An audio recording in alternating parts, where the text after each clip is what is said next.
Bonsoir, bienvenue dans le journal préparé par la rédaction de TV 78, le tour des informations locales en 26 minutes. Voici les titres de ce mercredi 12 février. Une action à quelques jours de la Saint-Valentin, le collectif Nous Toutes a distribué des violentomètres aux Yvelinois. L'objectif, mesurer les violences au sein du couple. 3000 questionnaires ont été donnés dans 6 communes du département. C'est le cinéma de Trappes, le Grenier à Sel fête en 2020 ses 100 ans d'existence. Le bâtiment qui accueille la salle de projection est le plus vieux de la ville, un cinéma art et essai qui a su s'adapter à son temps et aux différentes innovations. Enfin, les élections municipales, parmi les 4 candidats en lice à plaisir, Jamel Niati, le conseiller municipal d'opposition, conduit la liste à gauche toute, soutenue notamment par Génération, le Parti communiste et la France insoumise. Présentation à suivre également dans ce journal du prix de la toile de Jouy qui vient d'être lancé tout récemment. Je vous en parlais dans les titres, cette démarche de l'antenne yvelinoise de Nous Toutes à l'approche de la Saint-Valentin.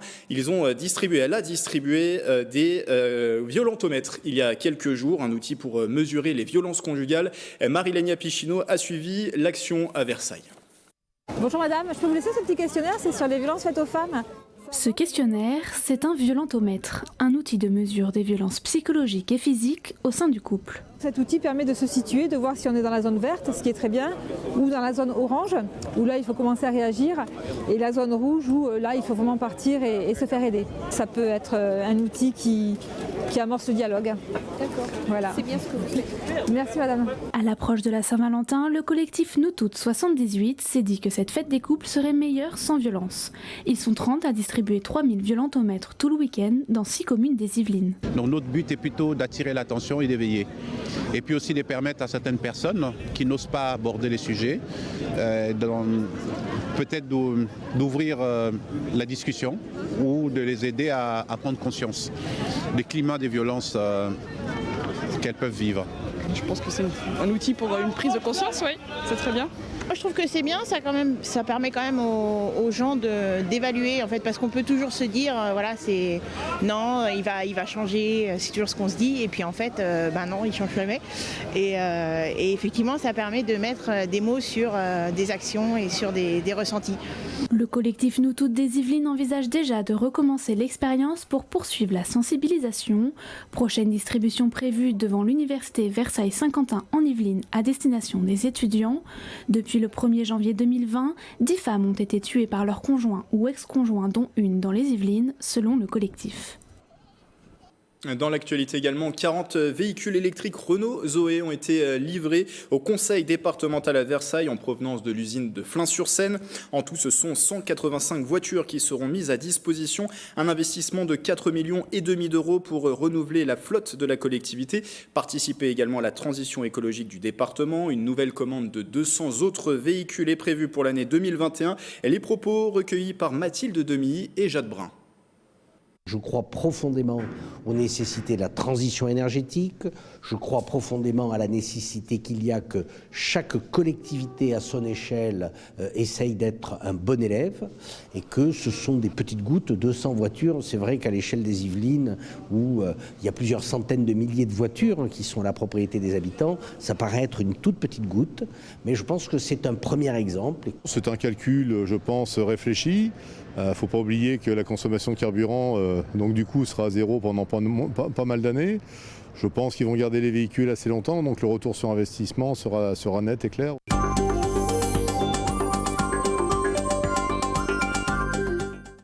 Il souffle cette année, c'est 100 bougies. Le Grenier à Sel de Trappes a atteint un siècle d'existence, 100 ans comme cinéma.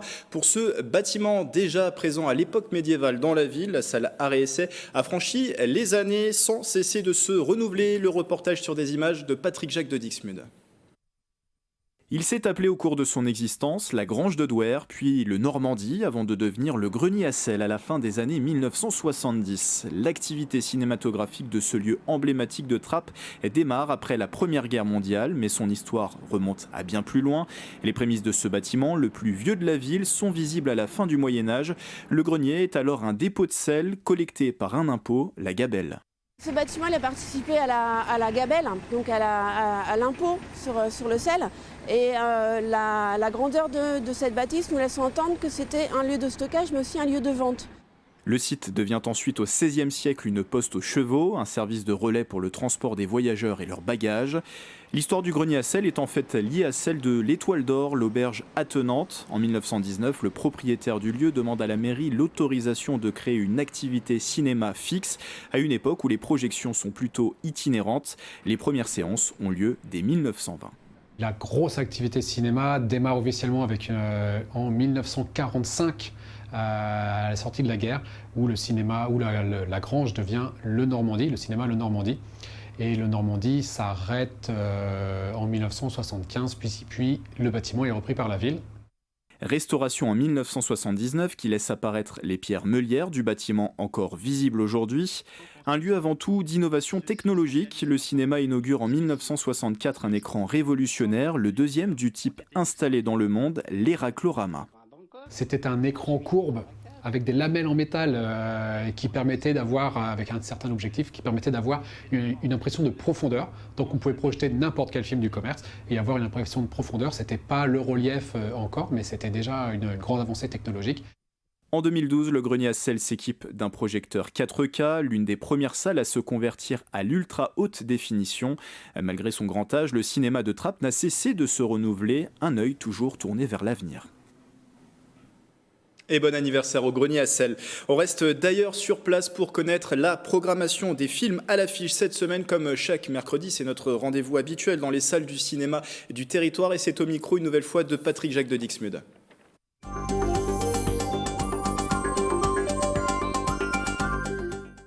Vous avez vu les résultats des Oscars ? Parasite, le film sud-coréen qui a remporté le film du meilleur Oscar et 4 Oscars en tout. C'est incroyable et c'est super parce que ce film-là, nous, on l'adore. Donc, Parasite en version noir et blanc au cinéma Le Grenier à Sel, c'est bientôt. Nous avons aussi un événement japonais dont on voulait vous parler. Il y a un film qui s'appelle Dans un jardin qu'on dirait éternel.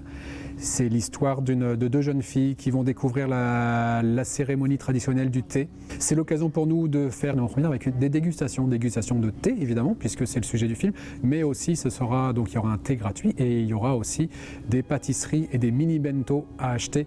Donc ce sera ça à la toute fin des vacances, le dimanche 23 février à 17h15. Nous avons un autre événement dont on voulait vous parler. Au mois de mars, il y a la journée des droits des femmes et nous, le samedi 7 mars à 15h, nous diffuserons le film Woman qui est co-réalisé par Yann Arthus Bertrand. J'en profite pour vous dire que vous pouvez réserver vos places directement sur notre site. Nous avons une billetterie en ligne.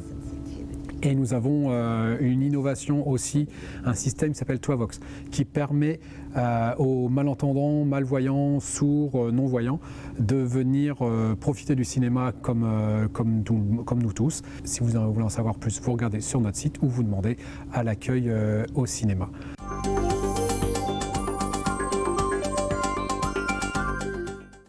3 représentations qui étaient proposées en fin de semaine dernière au Théâtre National de Saint-Quentin en Yvelines. Les ballets de Monte-Carlo revisitaient Cendrillon.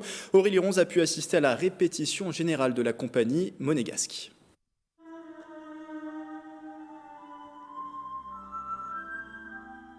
Il était une fois un gentilhomme qui épousa en secondes noces une femme, la plus hautaine et la plus fière qu'on eût jamais vue. Ainsi commence l'histoire de Cendrillon de Charles Perrault, un conte réadapté depuis 20 ans par la célèbre compagnie des ballets de Monte-Carlo, un ballet néoclassique chorégraphié par Jean-Christophe Maillot.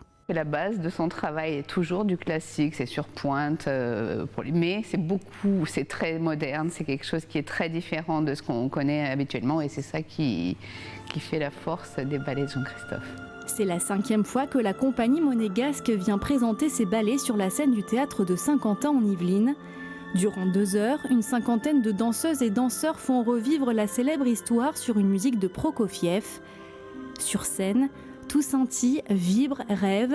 Un conte de fées qui propose également une réflexion sur le souvenir des personnes disparues.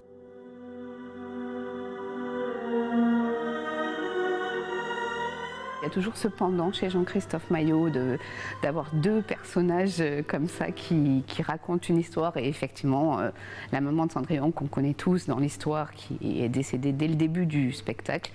Et à chaque fois, il y a une référence. Et là, on verra que quand même, la maman, il la ramène à d'autres choses dans le spectacle qui sont assez inattendues. Autre différence avec le conte original, il n'y a pas de pantoufles de verre dans cette version. À la place, les pieds nus de Cendrillon sont trempés dans un bain de paillettes, un détail voulu par le chorégraphe.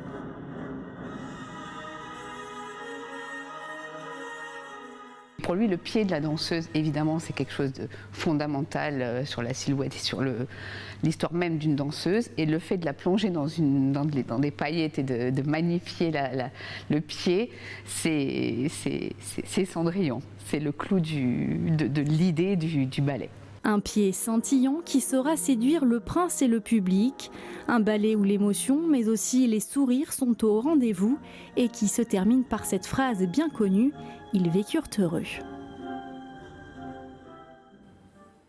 Allez, un dernier mot de culture avec le prix de la Toile de Jouy dont la première édition vient de démarrer. Regardez cette interview enregistrée en début de semaine avec l'un des organisateurs.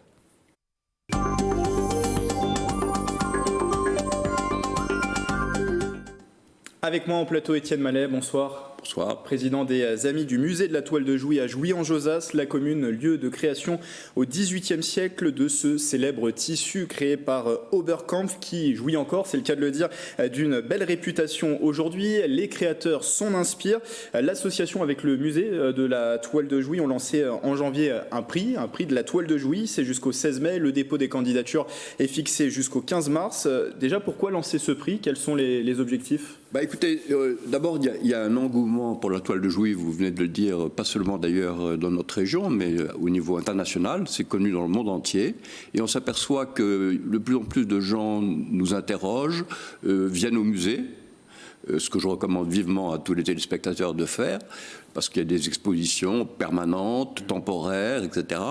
Et donc, face à cette demande très forte, on s'est dit, au fond, pourquoi pas créer un prix de la Toile de Jouy qui fasse un pont entre l'ancien, je dirais, et le moderne, et le contemporain. C'est ça l'idée. C'est-à-dire qu'elle a besoin sans cesse de se réinventer, en tout cas d'avoir de nouveaux talents qui s'inspirent. Si comme la Toile de Jouy est extrêmement riche en thèmes variés, il y a plus de 30 000 motifs différents qui sont sortis de la manufacture qui était à Jouy-en-Josas au XVIIIe siècle, enfin jusqu'au XIXe siècle d'ailleurs. Donc les thèmes sont extrêmement variés et continuent d'inspirer des décorateurs d'aujourd'hui. Et donc on s'est dit, pourquoi pas lancer un concours sur le thème de la nature, retransfigurer, revisiter, mais avec une vision actuelle de ces motifs. C'était ça l'idée. Et donc s'intéresser donc à des jeunes créateurs, étudiants, mais aussi à des professionnels qui font métier, si vous voulez, de faire de la décoration, de l'ameublement ou de la mode. Une grande variété, vous le dites. La Toile de Jouy était reconnue dès sa création au XVIIIe siècle aussi pour sa qualité. C'est d'ailleurs pour ça qu'elle était prisée par la bourgeoisie, par la cour royale aussi à l'époque. Absolument. D'ailleurs, c'était commode, puisque Jouy-en-Josas, c'est tout près de Versailles. Et donc, il y avait à la fois l'eau, puisque c'était la vallée de la Bièvre et la Bièvre, et puis il y avait les clients, et c'était la cour de Versailles, effectivement, qui était très affriolée et très intéressée par tout ce qui tournait autour de la Toile de Jouy pour s'habiller et pour décorer leurs intérieurs. Alors si on vient au prix qui est lancé, vous l'avez dit, les candidats devront proposer une nature imaginaire, c'est ça le principe? Oui, ils devront faire preuve d'imagination pour pas forcément faire une nature imaginaire, ça peut être une nature très réaliste, c'est à eux de voir, mais voilà, à eux, si vous voulez, de s'inspirer de motifs qui sont anciens, mais dont certains d'ailleurs ont même si on les regarde de près, ont des côtés très modernes. Il y a quelquefois des motifs géométriques, par exemple, qui ressemblent à des tableaux tout à fait contemporains. Et donc pour ce prix, il y a en fait même deux prix, deux catégories. Expliquez-nous la différence. Alors, parce que, si vous voulez, il y a d'une part des jeunes étudiants, élèves, qui sont donc en cours de scolarité et qui veulent, on les comprend, percer petit à petit et qui peuvent, à l'occasion de ce prix, puisque les toiles et leurs œuvres seront exposées, non seulement dotées d'un prix, mais exposées, et donc connues. Ça peut être pour eux une petite rampe de lancement pour leur carrière. Puis d'autre part, il y a la seconde catégorie qui s'adresse plutôt à des professionnels plus confirmée. Et celle-là, c'est simplement parce que c'est un métier, si vous voulez, qui a besoin d'être connu, reconnu, et le prix peut être une notoriété pour leur travail. Comment on y participe à ce prix? On s'inscrit tout simplement, on s'inscrit sur le site du musée de la Toile de Jouy. Qui est en train de s'afficher. Et on suit le mode d'emploi. Alors la date limite est fixée, je le disais, des candidatures au 15 mars. Toutes les infos, vous l'avez dit, à retrouver sur le site du musée de la Toile de Jouy. Un mot pour terminer sur votre association, les Amis du musée de la Toile de Jouy.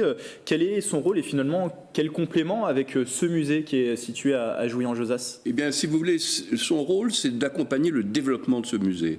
Donc d'organiser, si vous voulez, tout ce qui peut faciliter sa notoriété, son développement, ses finances. On fait appel au mécénat, on fait appel à nos adhérents et on fait des conférences, on organise des visites dans des lieux différents qui ont un peu des rapports évidemment avec la Toile de Jouy, mais dans les musées parisiens ou dans des musées en province ou au château de Versailles, et tout ça en faveur, si vous voulez, de l'association et du musée, de manière à ce qu'il y ait des retombées de notoriété, mais aussi des retombées financières, parce qu'un musée, c'est toujours un lieu qui a besoin de finances, et donc on s'emploie à ce qu'il y en ait au maximum. Et donc finalement, ce prix, ça participe aux actions de l'association, faire la promotion de la Toile de Jouy? Absolument. Merci Étienne Mallet d'être venu en parler en plateau. Je rappelle que vous êtes le président de l'association des Amis du musée de la Toile de Jouy, donc à Jouy-en-Josas. Toutes les informations sur cette association à retrouver sur son site internet.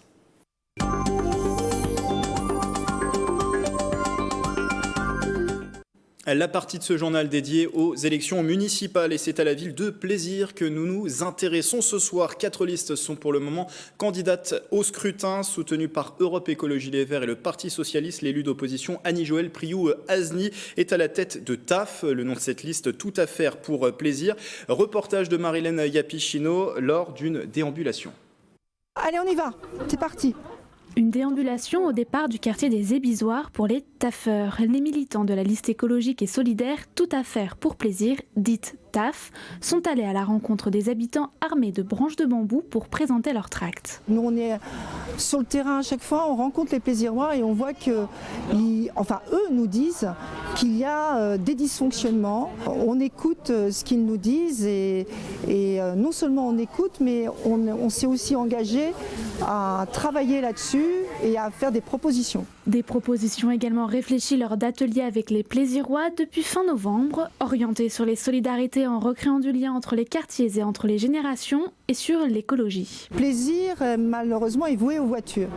Donc il y a une autre façon de voir, une autre façon de recréer sur le terrain des choses, des éléments qui permettent de satisfaire les Plaisirois. Candidate sans étiquette, la liste citoyenne est tout de même soutenue par Europe Écologie Les Verts et le Parti Socialiste et revendique ses valeurs écologistes et de gauche. Je constate tous les jours l'augmentation des constructions, la non prise en charge de certaines populations et je trouve ça vraiment dommage. Donc je fais entièrement confiance à cette liste et en ses idées pour pouvoir essayer d'améliorer les choses. Tout à faire pour Plaisir a poursuivi sa déambulation jusqu'à la gare Plaisir-les-Clés. 3 autres listes sont déclarées pour les élections municipales dans la commune. Allez, à bientôt. Une autre liste candidate justement à Plaisir, menée par un conseiller municipal d'opposition également, c'est Jamel Niati. Bonsoir. Bonsoir. Vous êtes la tête de liste d'À Gauche Toute, donc c'est une liste qui est soutenue notamment par la France Insoumise, le Parti communiste Génération et le Parti de gauche. Aucune alliance d'ailleurs n'a été envisagée avec cette candidature dont on vient de voir le reportage, qui est soutenue elle par le Parti Socialiste et Europe Écologie Les Verts. Non, pour ce qui nous concerne aujourd'hui, nous sommes dans la continuité de notre engagement de 2014 et voire même avant. Donc notre démarche nous est propre. Aujourd'hui, il n'y a pas eu véritablement de logique par rapport à ça, non. Vous étiez déjà candidat, vous le dites, en 2014. Oui. Vous aviez récolté 7,45% des suffrages lors d'une élection municipale en un tour, puisque Joséphine Coleman-Berger avait été élue dès ce premier tour. Vous êtes aujourd'hui membre de l'opposition. Pourquoi aller justement de nouveau dans cette bataille des municipales ? Déjà parce qu'on a créé une dynamique en son temps, dans une démarche où nous avions en face de nous une une droite très dure, mais on l'a constaté lors de cette mandature. Et puis pourquoi continuer? Tout simplement parce qu'il y a une dynamique et on a envie véritablement de remettre les Plaisirois au centre de la vie plaisiroise, tout simplement. Et on est dans une logique où, nous, vous savez, on a une approche qui est très simple. On a un socle qui se base sur une démarche, il y a une méthode déjà. La méthode, c'est tout simplement une approche qui est vouée à laisser parler les Plaisirois, à s'exprimer. C'est de la démocratie participative. De la démocratie locale, j'allais dire. Démocratie participative, oui, par nature, mais par différents moyens, bien évidemment. Mais sur le principe, la méthode, c'est véritablement de laisser les gens s'exprimer. Là, aujourd'hui, on est dans une logique politique et tout bord confondu aujourd'hui sur plaisir. Vous me parliez des candidats. Bon, moi, je vais parler de ce qui nous concerne aujourd'hui. Nous, on est dans une démarche où les Plaisirois n'ont pas voix aujourd'hui au chapitre. On impose des choses, on fait des choses sans que ce soit... Vous savez, Plaisir, c'est un centre commercial à ciel ouvert aujourd'hui, tout simplement. Donc, je veux dire, il n'y a rien pour les jeunes, il n'y a rien pour les tout jeunes, et puis encore moins pour les seniors. Donc, pourquoi continuer? Tout simplement pour faire changer les choses. C'est dans l'action que l'on s'inscrit et on souhaite véritablement changer les choses. À votre avis, la gauche peut revenir à la tête de Plaisir? La ville avait déjà été à gauche il y a plusieurs années. C'est une ville qui est à droite, je le précise, depuis 2001. Tout à fait. Et je n'en referai pas l'histoire, mais par nature, vous le savez, vous avez travaillé sur vos fiches, j'imagine. Sur le principe, la ville était à gauche en 2001 et même au premier tour en 2001. C'est des divisions, des problèmes d'ego qui ont fait que la ville est passée à droite. Et avec une droite dure, c'est ce que je vous disais, sur le principe, on est dans une droite qui a cassé tous les services publics, qui a cassé toute cette proximité, qui aujourd'hui fait on va dire, une approche artificielle et superficielle. Donc oui, voilà, c'est tout ce qui est le lien social de cette ville est parti, quoi. Et donc nous, dans notre démarche, c'est véritablement remettre de l'humain au centre de tout ça. Aujourd'hui, on discute avec des gens, ce sont des comptables, quels qu'ils soient aujourd'hui. Donc nous, la démarche, faire de la politique, c'est servir les gens, c'est pas se servir des gens. Juste avant de parler du reste de votre démarche, on a parlé de la démocratie locale.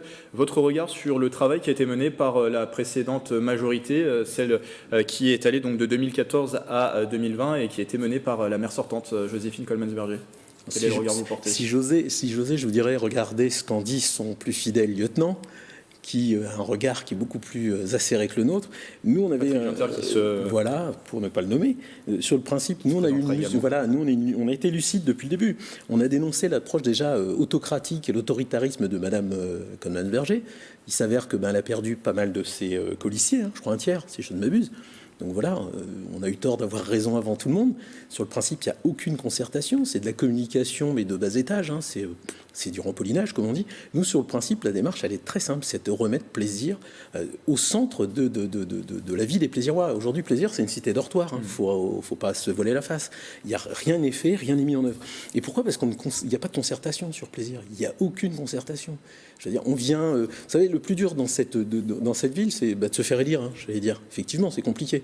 Puis après, revenez au bout de 6 ans et puis vous ne faites même pas de bilan, vous ne faites rien du tout. Donc la démarche, elle est quand même aujourd'hui de remettre véritablement, on va dire, sur l'ouvrage, mais de manière régulière. C'est-à-dire, on doit des comptes aux gens. On doit des comptes aux gens. C'est pas un blanc-seing qui nous donne. Les autres socles de votre démarche, il y a une idée qui prévaut aussi, c'est l'écologie. Alors, c'est une idée traditionnellement de gauche, mais qu'on voit apparaître dans les programmes des différents candidats sur cette élection municipale, l'écologie. Quelles sont vos propositions? Les propositions de l'écologie, j'ai envie de vous dire, l'écologie aujourd'hui, quand j'entends qu'il y a des propositions à tout va, l'écologie est au centre véritablement de nos vies. Qu'est-ce que vous souhaitez avoir comme proposition sur l'écologie? Le fait de se déplacer, des circulations véritablement qui soient à disposition des gens. Je veux dire, le fait de mettre en place des vraies pistes cyclables. Oui, la seule piste cyclable qu'il y a à Plaisir, celle qui amène de la base de loisirs et qui passe par les Gatines. Oui, effectivement, oui, c'est remettre les choses au centre. Mais l'approche écologique, c'est un raisonnement global. C'est quand on construit quelque chose, c'est en tenir compte. C'est du début à la fin. C'est dans l'approche, c'est dans l'assiette de nos enfants. C'est dans la circulation plaisiroise. Tout est fait. Il y a plusieurs. C'est complètement transversal. Vous avez raison. Donc, quand vous me dites aujourd'hui que faire, déjà réfléchir différemment. Et encore une fois, je reviens sur la logique de base. Ce n'est pas l'argent qui gouverne tout. Il y a de l'humain autour de tout ça. Vous savez, on pourra continuer à faire en sorte que Plaisir s'étende à tout va et que ce soit un centre commercial encore plus grand. C'est quoi? C'est de la pollution en permanence. C'est quoi comme emploi? C'est de l'emploi précaire. Donc, vous voyez, vous me parlez d'écologie. L'écologie, c'est donner les moyens aux gens de vivre. Il parlait de centre commercial. On précise qu'il y a un nouveau centre commercial va ouvrir tout prochainement. C'est Open Sky sur la commune de Plaisir. On a parlé de la démocratie locale, de l'écologie, le troisième socle de votre réflexion? Sur la démarche, c'est véritablement, quand on parlait d'orientation, c'est l'émancipation des gens et l'égalité. En réalité, l'émancipation des gens, on part du principe que les gens sont à même de pouvoir décider pour eux-mêmes. Vous parliez de démocratie locale, c'est donner aux gens la possibilité de s'émanciper. C'est quoi? C'est leur ouvrir véritablement la vie publique, la vie politique de notre cité, et qu'ils se réapproprient leur ville. Et quand vous me demandez le troisième socle, il est là. C'est vraiment l'émancipation des gens. Ça fait doux rêveur, mais je suis désolé, l'utopie fait partie de notre monde aujourd'hui. Et sur le fond, on se rend bien compte, avec tous les mouvements qui ont eu lieu ces derniers temps, les gens ont envie que ça change. Ils en ont marre qu'on décide pour eux. Donc nous, notre démarche, c'est véritablement aller à la rencontre des gens, comme on l'a fait depuis le début de notre mandature. Vous savez, on continue à avoir une approche et un accueil des gens qui est très, très, très agréable pour eux, parce que nous n'avons pas fait de comment dirais-je, de promesses ou des choses complètement erronées. On avait mis en avant des éléments sur notamment les emprunts toxiques, le fait que ça allait coûter un fric monstre, comme disaient certains aujourd'hui. Tout ça, on l'avait mis en avant. Donc, vous voyez, on est lucide. Et pourquoi on est lucide? Parce qu'on est resté sur nos bases et on est resté au contact des gens. Et je pense que c'est ça. Nous, l'approche, vous me parliez de nos démarches. On va conclure parce qu'on arrive déjà à la fin de l'entretien. C'est court. Mais sur le principe, notre démarche, elle est simple, c'est de changer les choses. Et de changer les choses, on ne peut pas changer les choses avec les personnes qui vous ont créé les problèmes qui sont ceux de notre ville aujourd'hui. Donc le changement, c'est ça. On retrouve, je précise, l'ensemble des agendas de campagne des candidats sur notre site internet tv78.com. Merci Jamel Niati d'être passé en plateau candidat à plaisir. Sur la liste à gauche toute, à la tête de liste d'à gauche toute, sont également en course officiellement la maire sortante Joséphine Coleman-Berger pour un troisième mandat, Patrick Ginter, ancien adjoint de la ville, et Annie-Joëlle Priou-Azny avec la liste TAF. Je précise d'ailleurs, avant de refermer ce journal, qu'à l'occasion de la campagne des élections municipales, TV78 et Radio Sensation proposent des débats entre les candidats des villes yvelinois. Ce soir, émission consacrée à la commune d'Elancourt. Débat retrouvé à 20h sur TV78 et également sur la fréquence 98.4 pour nos confrères de Radio Sensation Yvelines. Voilà, c'est la fin de ce journal. Merci de l'avoir suivi. Belle soirée sur TV78.